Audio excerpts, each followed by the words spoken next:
teu livro eu ler, meus olhos vêm abrir, pois quero ver da mera letra além a ti, Senhor. Eu venho a ti, Jesus, meu Redentor.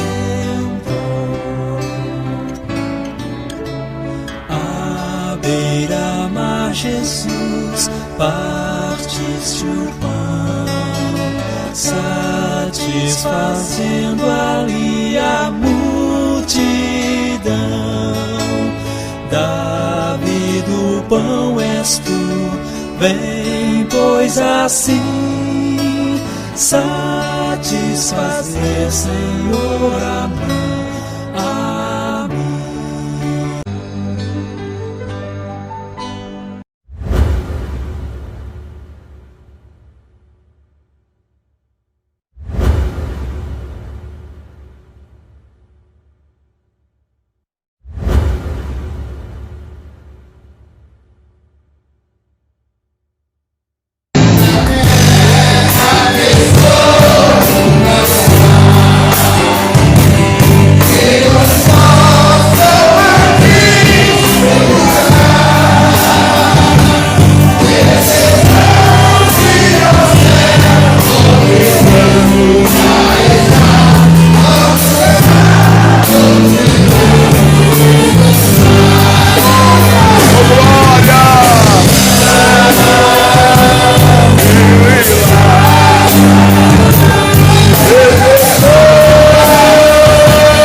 na presença de Deus derramar, mas só podes fluir o que estás a pedir quando tudo deixares no altar. Quando tudo perante o Senhor estiver e tanto teu ser Ele controlar,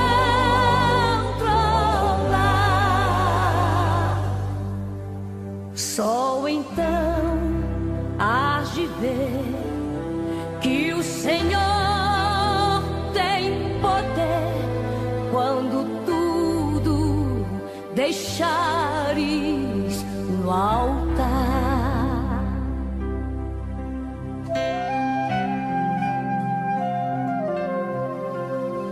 Maravilhas de amor te fará o Senhor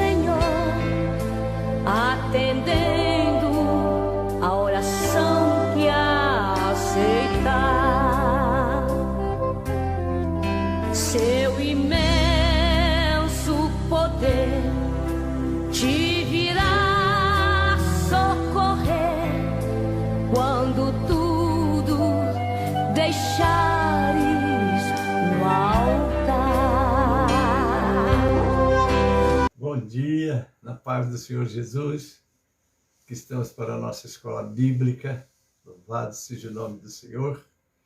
Hoje estaremos estudando o capítulo 2 de 2 aos Coríntios, amém? Temos muito a aprender, amém, queridos? Mas agora vamos orar pelo nosso caderno de oração, os nomes já passaram, vocês viram.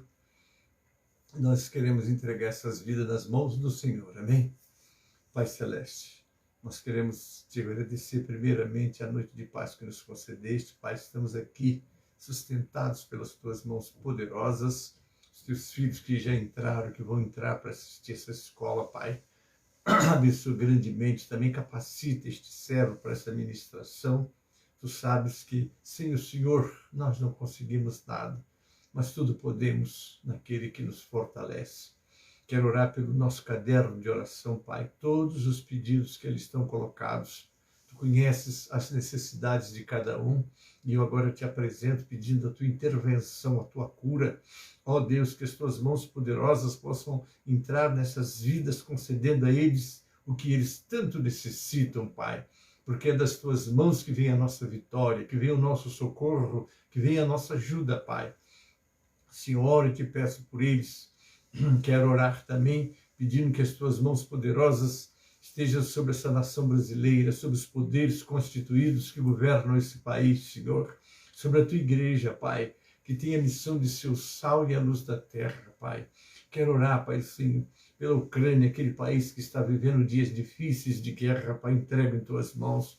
Guarda todos nós que somos necessitados de ti.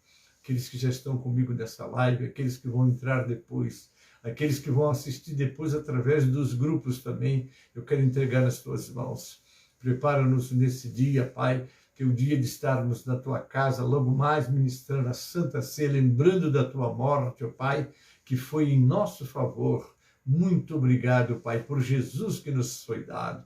Agora abençoe esse dia, eu te peço, rogando as tuas misericórdias, a preparação para este momento de meditação da tua palavra. Eu oro e já te agradeço, Pai, em nome de Jesus, para a glória do Senhor Jesus. Amém e amém. Um abraço do pastor Gênesis, a você que já está chegando. Que Deus abençoe a todos. Amém, queridos.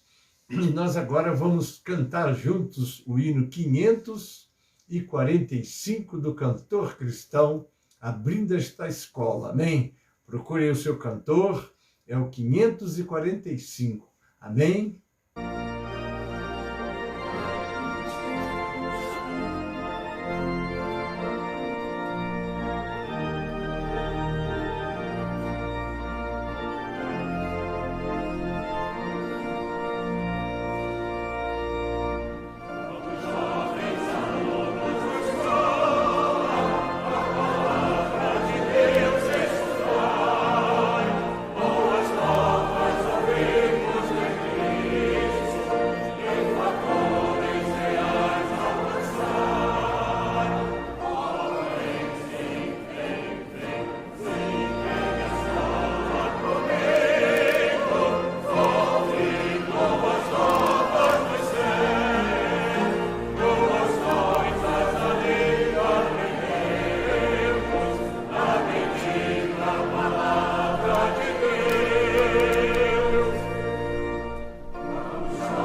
Graças a Deus, né? É isso mesmo. Vamos juntos à escola. Amém? Graças a Deus. Queridos, agora nós vamos já estar lendo a palavra de Deus. São 17 versículos que nós vamos estar agora meditando. Amém? E esses versículos que vai dar, não é, o assunto da nossa aula. A nossa aula está aqui, não é? Vamos lá. É o que diz Paulo no capítulo 2, e eu passo a ler, você abre a sua Bíblia, leia comigo também. Mas deliberei isto comigo mesmo, não ir mais ter convosco em tristeza. Porque se eu vos entristeço, quem é que me alegrará, senão aquele que por mim foi contristado? Escrevi-vos isto mesmo, para que quando lá for, não tenha tristeza da parte dos que deveriam alegrar-me, confiando em vós todos de que a minha alegria é a de todos vós. Porque em muita tribulação e angústia do coração vos escrevi, com muitas lágrimas, não para que vos entristecesses, mas para que conhecesses o amor que abundantemente vos tenho. Porque se alguém me contristou, não me contristou a mim, senão em parte, para vos não sobrecarregar a vós todos. Basta ao tal esta repreensão feita por muitos, de maneira que, pelo contrário, deveis antes perdoar-lhe e consolá-lo, para que o tal não seja de modo algum devorado de demasiada tristeza. Pelo que vos rogo que confirmeis para com ele o vosso amor. E para isso vos escrevi também, por esta prova, saber se sois obedientes em tudo. E a quem perdoardes alguma coisa, também eu, porque o que eu também perdoei, se é que tenho perdoado, por amor de vós o fiz, na presença de Cristo, para que não sejais vencidos por Satanás. Porque não ignoramos os seus ardis. Ora, quando cheguei a Troade para pregar o Evangelho de Cristo, e abrindo-se-me uma porta no Senhor, não tive descanso no meu espírito, porque não achei ali o meu irmão Tito, mas despedindo-me deles, parti para a Macedônia. Graças a Deus que sempre nos faz triunfar em Cristo, e por meio de nós manifesta em todo lugar o cheiro do seu conhecimento, porque para Deus somos o bom cheiro de Cristo, nos que se salvam e nos que se perdem. Para estes, certamente, cheiro de morte para a morte, mas para aqueles, cheiro de vida para a vida. E para estas coisas que é idôneo. Porque nós não somos como muitos falsificadores da palavra de Deus. Antes, falamos de Cristo com sinceridade, como de Deus, na presença de Deus. Aqui nós lemos, queridos, os 17 versículos. E agora nós vamos estar fazendo uma reflexão. Quero fazer uma introdução com vocês, amém? Porque esse estudo tem como tema o Deus que nos dá a vitória. Porque o crente e a igreja de Jesus, ela é vitoriosa. Ela não é derrotada, ela passa por aflições. É aquilo que Jesus disse lá em João, no capítulo 16, versículo 33. Essas coisas vos tenho dito para que em mim tenhas paz. No mundo tereis aflições. Tende bom ânimo, eu venci o mundo. E lá em 1 João, no capítulo 5, 4, ele diz, e esta é a vitória que vence o mundo, a nossa fé. Amém, queridos? Então, nesse capítulo 2, do versículo 1 ao 4, nós vamos estar meditando no amor de Paulo pelos coríntios. Do 5 ao 11, lidando com quem pecou. Porque se há um ponto que nós precisamos estar analisando, é que a disciplina na casa de Deus, ela tem os seus porquês. Por que precisamos da disciplina? É como um corpo que precisa de ser tratado, às vezes até amputado uma parte para que todo o corpo não sofra. Então a disciplina tem esse objetivo, né? Então, do versículo 5 ao 11, nós vamos estar falando, lidando com quem pecou. Tá bem? Do versículo 12 ao 16, Deus nos conduz triunfantemente em Jesus Cristo. No 17 é a conclusão. Bem, vamos lá. Deus sempre nos conduz vitoriosamente. Paulo aqui vai tratar da disciplina na igreja e sua restauração após o arrependimento do ofensor. Porque Deus perdoa, mas primeiro é preciso que a pessoa se arrependa. E a palavra arrepender quer dizer mudar de direção. Você não pode, Deus é misericordioso, Ele sabe que eu sou fraco. Ele sabe que você é fraco, por isso que Ele deu-nos o seu Espírito, para que através da força de Deus vençamos todas as armadilhas do adversário. Vamos continuar lendo. Aparentemente, depois de Paulo ter deixado Corinto, ou pelo menos depois de Tito ter ido com a carta severa, os coríntios haviam exercitado a disciplina da igreja contra o ofensor. Nós temos lá no capítulo 5 aquele indivíduo que abusou da madrasta, não é? Então lá no capítulo 18 de Mateus, do 15 ao 20, ele vai exatamente tratar da necessidade do perdão para recuperar o infrator que se arrependeu naturalmente. Mas vamos lá, a disciplina da igreja não deveria continuar depois de ter havido arrependimento pelo erro. Esses devem ser os objetivos da disciplina da igreja. Por que disciplina? Como já dissemos, é para manter o corpo sadio. Se alguém que cometeu um ato de um erro, não adianta ele guardar. É aquilo que Davi vai falar lá no capítulo 32 do Salmo. Enquanto eu me calei, os meus olhos se envelheceram. Por quê? O que aconteceu com Davi? Ele estava em silêncio, ele estava em pecado diante de Deus. Mas quando ele confessou o pecado, então houve o quê? O arrependimento. E ele viu, né, despertou, porque o pecado ele anestesia a pessoa, que ela está no ato, continua no ato e depois vai começar como justificá-lo. Não há como justificar o pecado. Há é buscar o perdão de Deus através do arrependimento. Esses devem ser os objetivos da disciplina da igreja. Quais são os objetivos da disciplina da igreja? Primeiro, a glória de Cristo. Segundo, a pureza da igreja. E terceiro, após o arrependimento, a restauração do pecador. Porque a palavra de Deus diz que o justo cai 7 vezes, e 7 vezes ele vai ser levantado. Cair é do homem, levantar é de Deus. O permanecer no pecado é do diabo. É quando a pessoa se fecha na sua redoma de perfeccionismo, quando ele acha que deve fazer, pode fazer, e Deus vai respeitar isso, irmãos. Quando Deus chamou a atenção de Adão e disse, olha, você vai se servir desse jardim maravilhoso que eu criei para você, que é tudo seu. Mas olha que essa ave, não coma dela. O dia que você comeu, você vai morrer. Ele transgrediu o mandamento, comeu e trouxe para ele, para a sua posteridade, que até hoje o homem está vivendo, como está lá em 5 de Romanos, versículo 12. Por um homem entrou o pecado no mundo, pelo pecado a morte, e a morte passou a todos os homens. Tá certo? Então o erro, ele tem, é o caso da opção, né?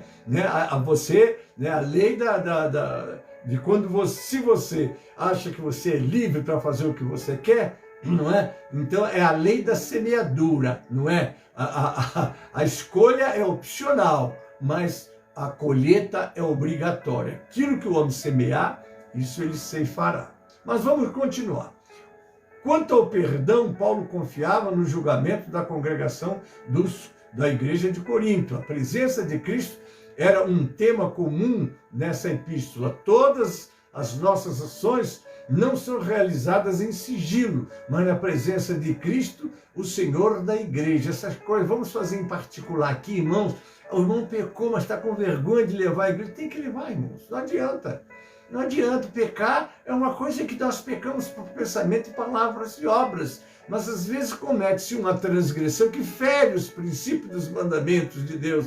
Então ele precisa ser o quê? Disciplinado para ser sarado e o corpo manter-se sarado. Então está aqui, se tanto Paulo como Cristo já haviam perdoado o ofensor, os crentes coríntios deveriam fazer o mesmo, porque depois de tudo que aconteceu, estava havendo assim alguma resistência em perdoar. Então Paulo, nessa segunda carta, está exatamente mostrando que, havendo um reconhecimento, não é? Quando nós lemos ontem, quer dizer, ontem não, na quarta-feira, quando eu pregava na igreja que está lá no Parque Paulistano, Deus nos deu para falar sobre exatamente aquela tenaz que o Serafim tirou uma pedra, né? Com a pedra que ele tirou da fogueira com a tenaz e queimou os lábios de Isaías. porque Isaías diz que miserável eu me sou, né? Quem me livrará agora? Eu vou morrer, porque eu vi o Senhor. E agora como é que eu faço? Ficou desesperado. O serafim pegou e tocou. Quando tocou, os teus pecados estão purificados.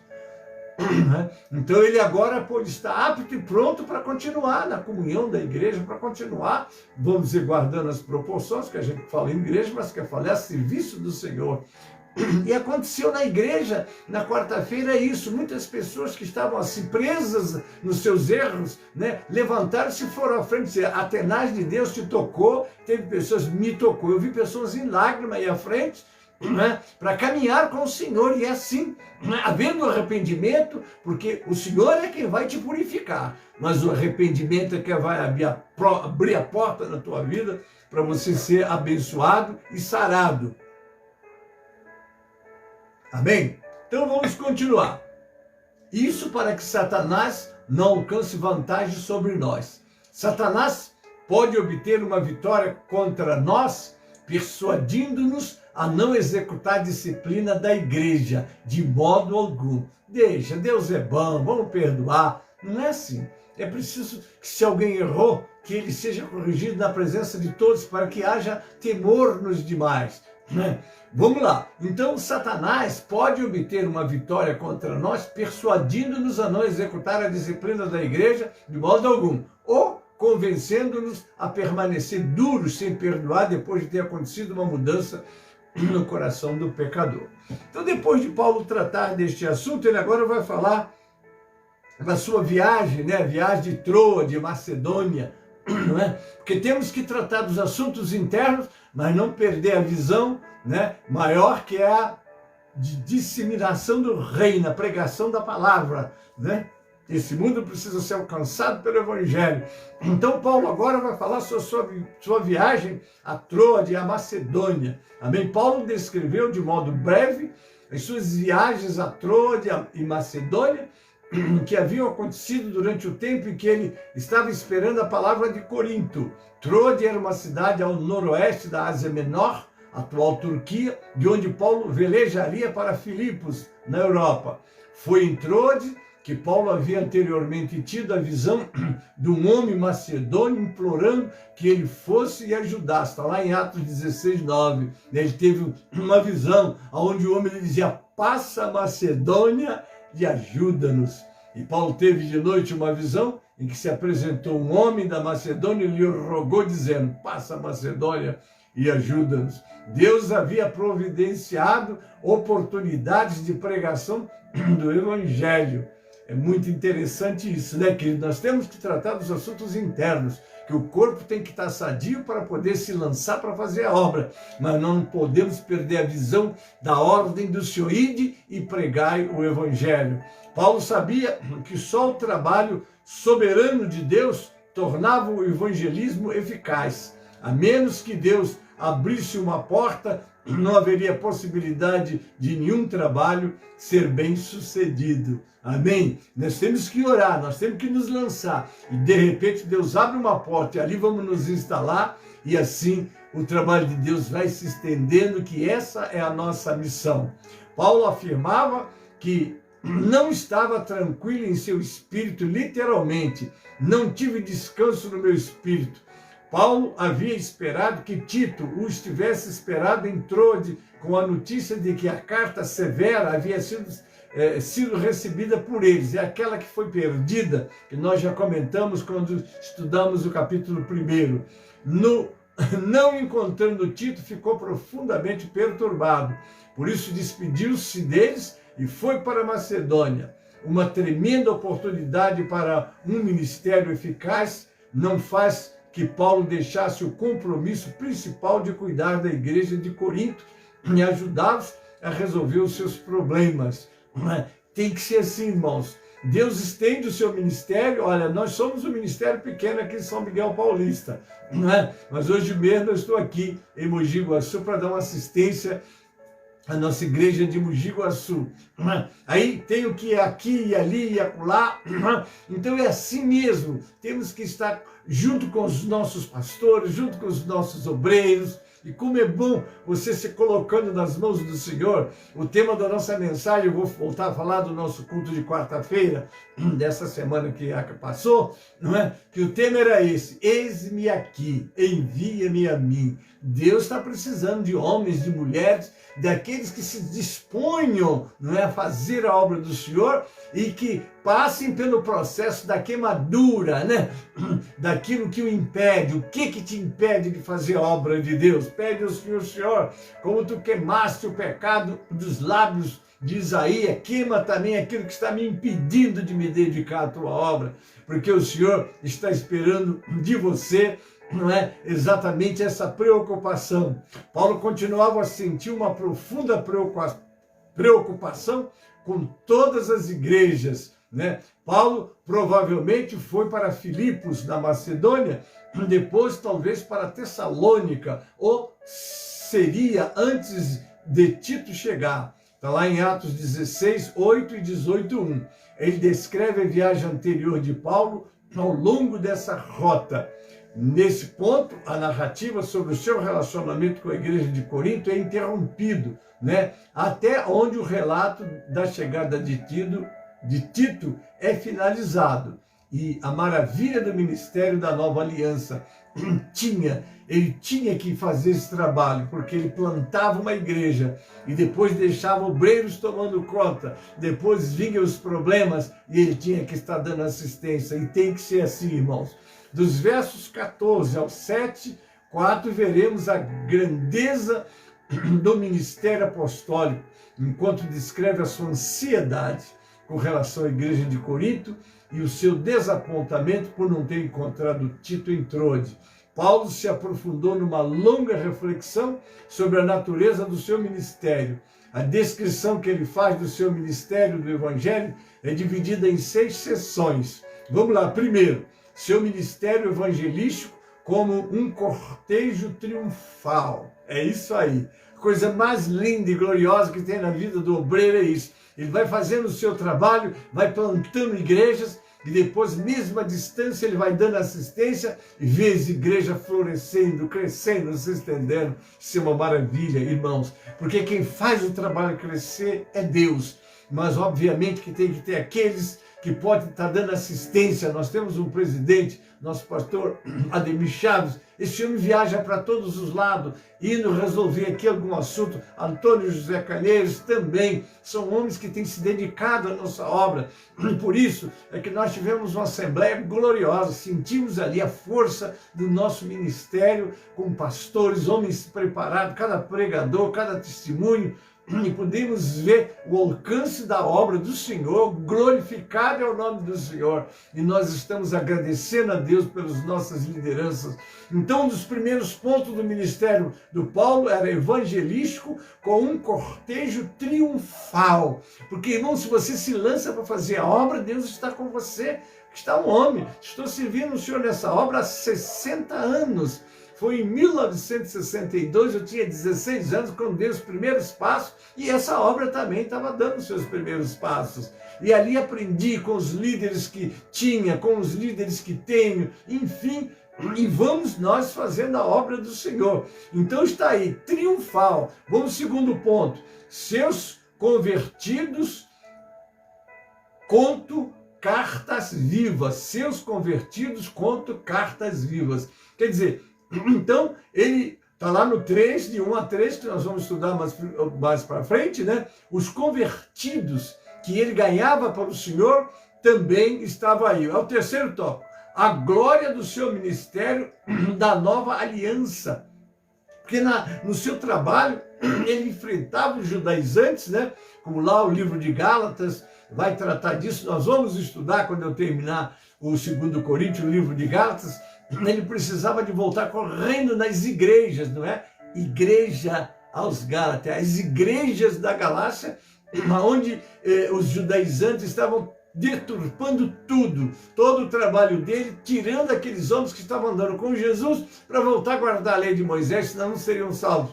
mas ele tinha que ir, não é, falando sobre a glória do seu ministério da nova aliança. Amém, querido? O quarto, o tesouro do evangelho em vasos de barro. Está lá no 4:7 a 5:10. Porque nós temos esse tesouro em vasos de barro para que a excelência seja do Senhor e não nossa. Amém, querido? Agora o quinto, o objetivo da reconciliação. Então aqui ele vai voltar a falar sobre este assunto lá no 5:11 até o 6:13. E sexto e último, e a importância de separar-se do mal.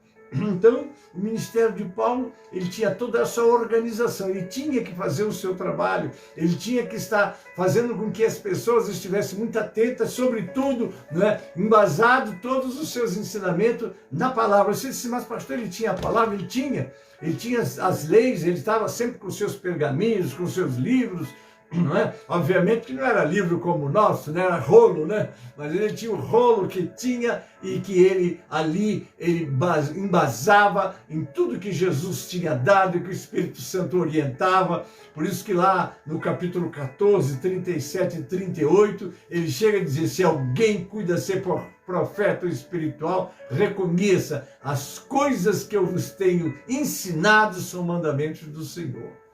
Muito bem, agora vamos para o texto ainda aqui de a vitória do ministério. A vitória do ministério, eu ainda estou na introdução. Paulo iniciou a descrição do seu ministério em termos de um cortejo triunfal romano. Ele fazia muito essas comparações, né? Apesar das dificuldades que ele havia experimentado como ministro do evangelho viajante, Paulo sabia que o seu trabalho estava apropriadamente descrito como um cortejo de vitória. Irmãos, quem está fazendo a obra do Senhor com seriedade, com dedicação, né? De fato, dependendo do Senhor, buscando o Senhor, ele é um homem vitorioso. Quem está dizendo isso para vocês é um homem vitorioso. Eu sou vitorioso. Estou trabalhando no ministério da igreja de São Miguel Paulista há 35 anos. Essa igreja floresceu, não é? Se estendeu aqui em São Paulo, no estado de São Paulo, tanto capital como interior, não é? Foi para outros estados, não é? Louvado seja o nome do Senhor. E nós estamos aí fazendo a obra. Eu estou com 75, vou fazer 76 agora, não é? Que hoje começou o mês de maio, né? Então daqui a pouco já estou com 76, mas eu ainda estou recebendo, vamos dizer assim, chamados de Deus para continuar fazendo o trabalho, e eu vou fazer em nome de Jesus. Já combinei isso com o meu Senhor. Enquanto tiver fôlego aqui, saúde, eu me lanço para fazer essa obra. Irmãos, porque sempre que você estiver na direção de Deus, foi Utz que disse essa palavra, o homem de Deus, na direção de Deus, não terá falta da provisão de Deus. E essa provisão é no campo espiritual, no campo material, enfim, tudo que você precisar, Deus vai te prover. Eu estava ouvindo o testemunho do nosso pastor Raimundo Cupertino com seu filho evangelista Aleph, contando a estrutura que Deus deu na família dele. Eu fiquei maravilhado. Aquele homem simples, aquele homem que vai trabalhando. E, enfim, Deus confirma as obras das nossas mãos quando nós estamos trabalhando para o Senhor, para a glória do Senhor, não buscando interesses pessoais. Amém, queridos? Paulo via a si mesmo como uma parte do cortejo da vitória de Deus. Assim como um general da antiguidade liderava uma parada vitoriosa quando voltava da sua própria cidade, com os cativos que havia conquistado, seguindo atrás, Paulo sabia que Deus o estava usando a fim de alcançar a vitória por meio do evangelho. Não a vitória de guerra física, mas espiritual, vencendo os demônios, que a nossa guerra não é contra a carne nem contra o sangue, mas com hostes espirituais nos lugares celestiais.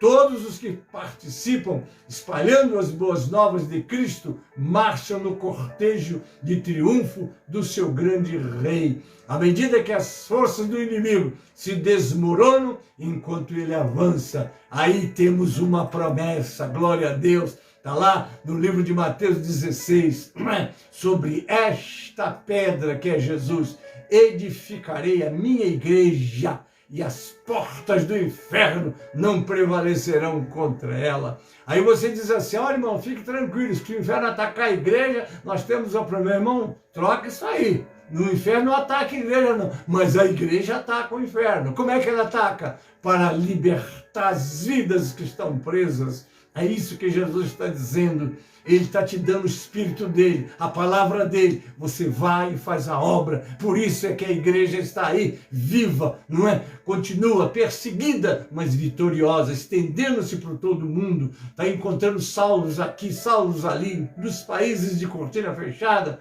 de ferro, como era dito antigamente. O evangelho penetrou. O Whitemania levantou uma igreja que era a igreja da restauração daquele tempo e foi tida uma igreja com 37 milhões de crentes. Ele disse, pastor, isso tudo? Mas isso é pouco para um país da quantidade de população que tem. Mas estava lá, isso, louvado seja o nome do Senhor. Porque a igreja do Senhor marcha triunfante, irmãos. Ah, mas tem igreja falindo, tem igreja fechando. Irmãos, são grupos, mas a igreja do Senhor marcha triunfante, porque o Senhor é o cabeça dela, que a leva assim. Amém, queridos? Então, vamos lá. Retrocessos momentâneos, como os que Paulo experimentou em Troades, são temporais. Os olhos da fé veem o progresso implacável do reino de Deus. Às vezes passamos por algumas lutas, mas os nossos olhos estão no Senhor. Deus sempre nos conduz em triunfo, queridos.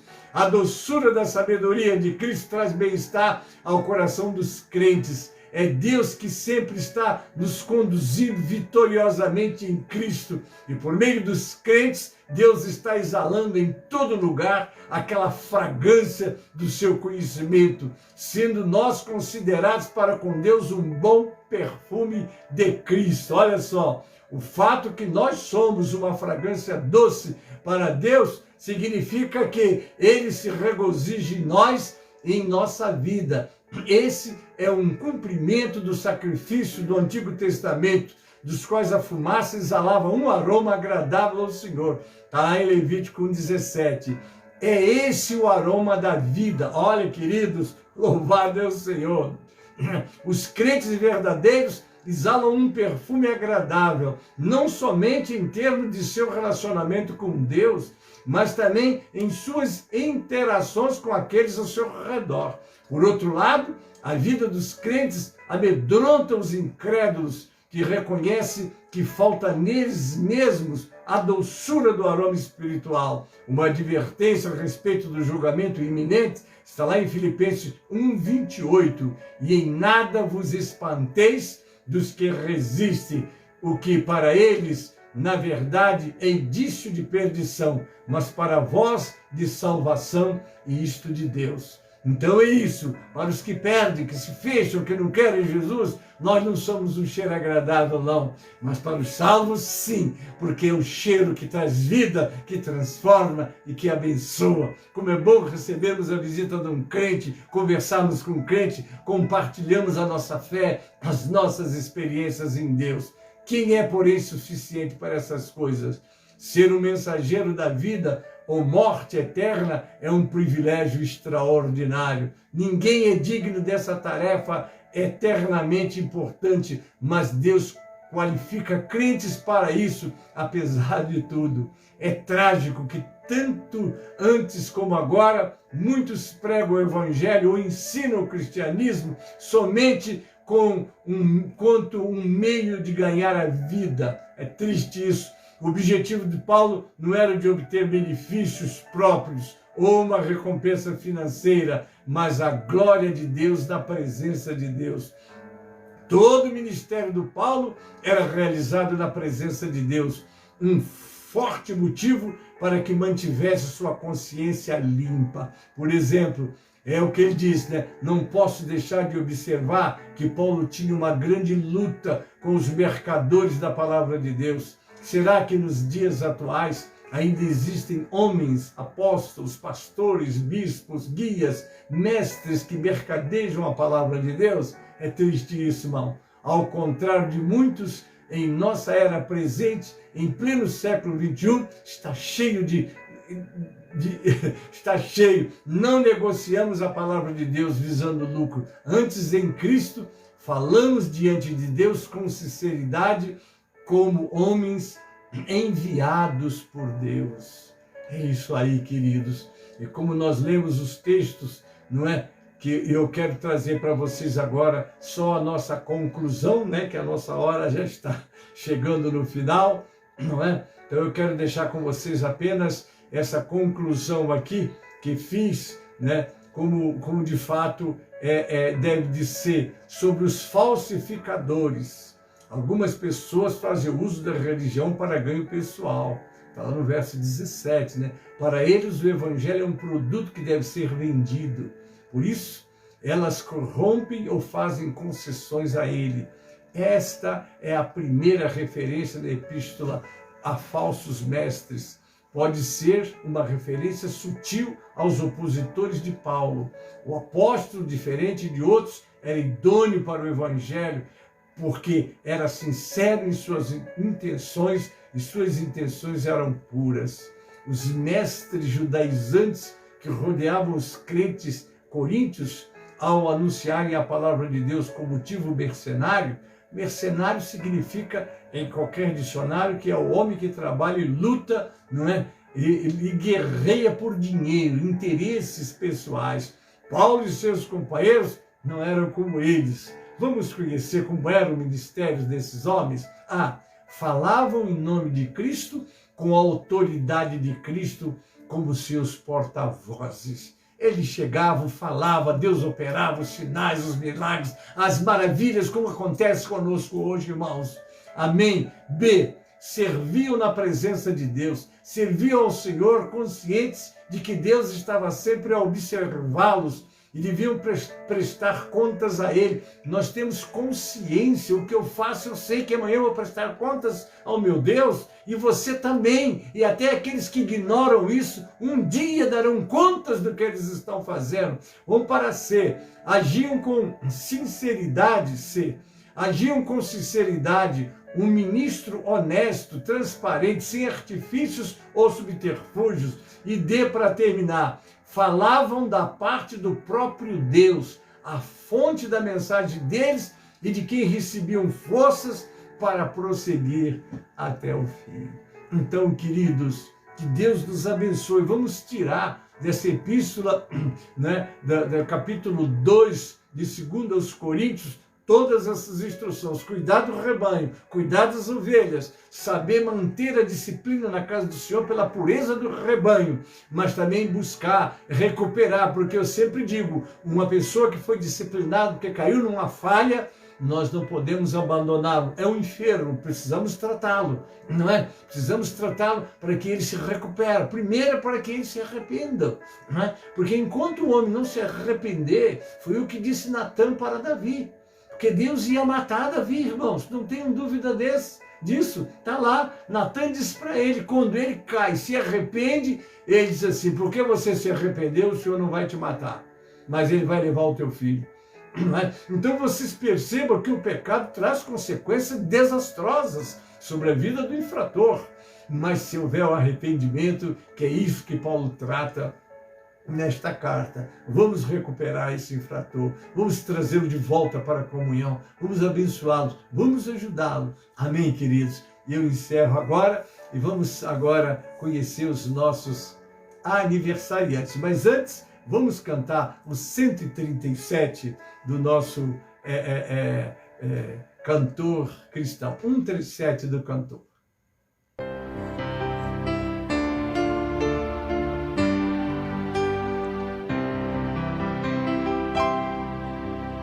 Enquanto, Salvador, teu livro eu ler, meus olhos vêm abrir, pois quero ver da mera letra além a ti, Senhor.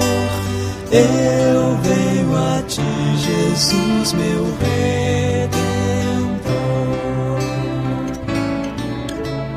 À beira-mar, Jesus, partiste o pão, satisfazendo ali a multidão. Davi do pão és tu, vem, pois assim satisfazer, Senhor, a mim.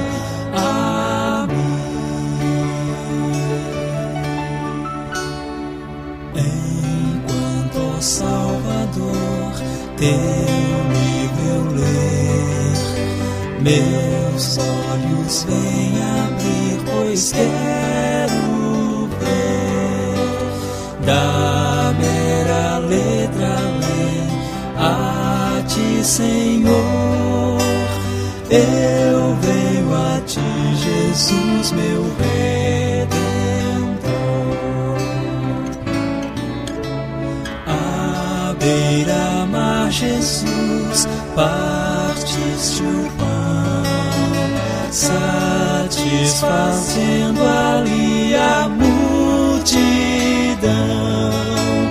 Davi do pão és tu, vem, pois assim satisfazer, Senhor, a mim.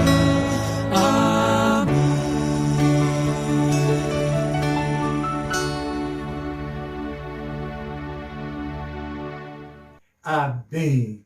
Olha, enquanto Salvador, teu livro eu ler. Amém? Não vamos esquecer. Agora sim, vamos conhecer os nossos aniversariantes. Você que fez aniversário essa semana, receba os parabéns da nossa escola, do nosso ministério.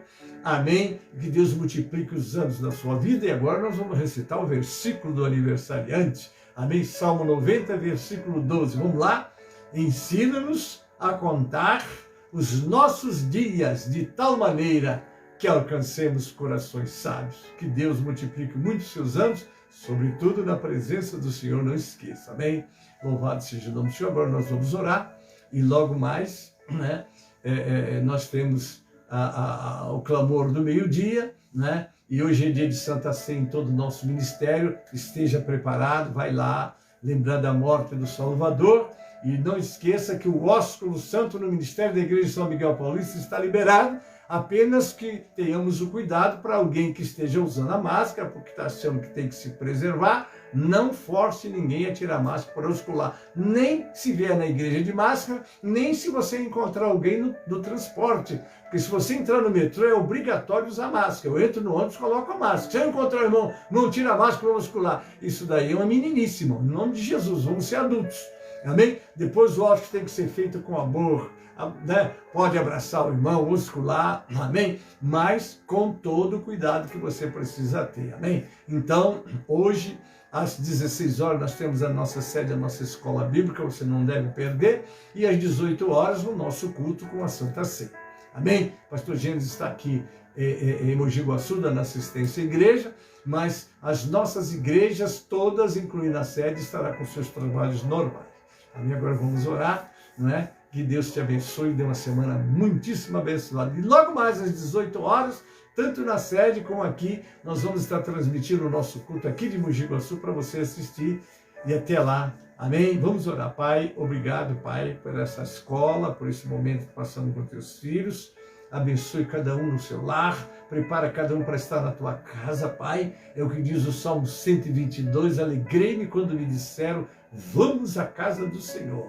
Pai, abençoe, ó Pai, agora mesmo o nosso clamor do meio-dia, às 16 horas escola na sede, às 18 horas os cultos nas igrejas do Ministério de São Miguel Paulista com a Santa Ceia. Abençoa, Pai, ó Pai, e todos que fizeram aniversário nessa semana, agora coloco nas tuas mãos, te peço, abençoe grandemente suas vidas e multiplique os seus anos na tua presença, Pai. Muito obrigado por essa escola. Abençoe a todos que estão comigo, aqueles que ainda vão assistir depois, que as tuas mãos estejam sobre eles, Pai. Eu oro e agradeço, em nome de Jesus, para a glória do Senhor Jesus. Amém e amém. A graça do Senhor Jesus e o amor de Deus, o nosso Pai, a comunhão e as consolações do Espírito Santo, seja convosco, amados, e com todo o povo de Deus que está na terra. Amém e amém.